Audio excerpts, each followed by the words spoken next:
जमहूरियत की तो यही खासियत है, हर किसी को इलेक्शन लड़ने की खुली छूट है। मैंने भी आज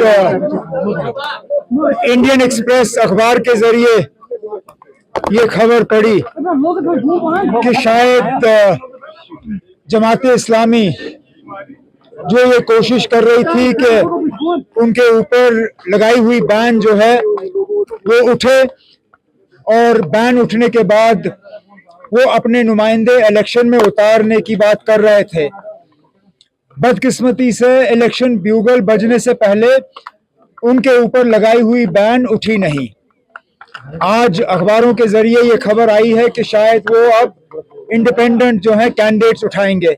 बिस्मिल्लाह, हम तो चाहते थे कि वो अपने सिंबल पे कैंडिडेट उठाएं, अपने पार्टी जमात इस्लामी के नाम पे कैंडिडेट उठाएं, लेकिन अगर वो मुमकिन नहीं हुआ तो चलिए आज वो आज़ाद उम्मीदवार ही सही आए मैदान में, अपना मंशूर लेके, अपने इरादे लेके, अपने वादे लेके, और फिर लोगों तक है वो किसको वोट देना पसंद करेंगे।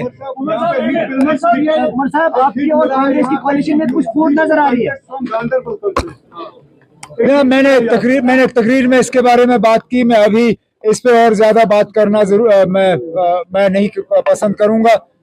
तंजीम की तरफ से फैसला होगा, वो फैसला आप सुनेंगे।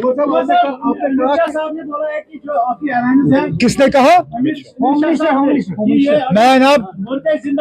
मैं दिल की गहराइयों से होम मिनिस्टर साहब का शुक्रगुजार हूं कि उन्होंने हमारे मैनिफेस्टो का जिक्र किया। नहीं तो कहाँ हम छोटे दर्जे की एक तंजीम इस मुल्क के एक दूर दराज कोने में इलेक्शन लड़ते हुए हमारा मंशूर हिंदुस्तान के होम मिनिस्टर को नजर आए, ये बहुत बड़ी बात है।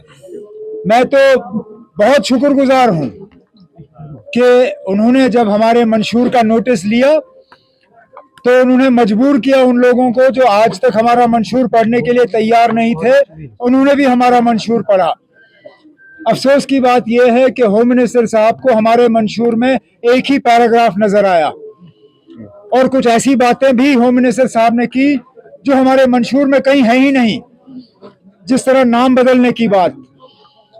मैंने होम मिनिस्टर साहब के इस ट्वीट के बाद अपना मंशूर दोबारा पढ़ा कि कहीं वो बात मुझसे रह न गई हो, लेकिन वो बात हमने कहीं अपने मंशूर में की नहीं। लेकिन इसके बावजूद मैं होम मिनिस्टर साहब का शुक्रगुजार हूं कि उन्होंने हमारे मैनिफेस्टो को पढ़ा और उसका जिक्र किया।